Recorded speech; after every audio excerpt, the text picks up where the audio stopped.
Is dog sneezing a concern? Dog sneezing is natural, often caused by dust or playfulness. If sneezing occurs during play without other concerning signs, there's likely no need for worry. However, excessive sneezing can indicate more serious issues.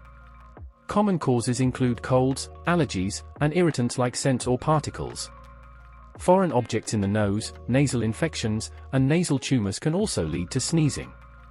If consecutive, uncontrolled sneezing occurs, especially with discharge, consulting a vet is recommended.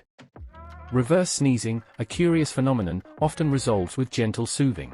Breeds with flattened faces, like pugs and bulldogs, are more prone to sneezing due to their nasal structure.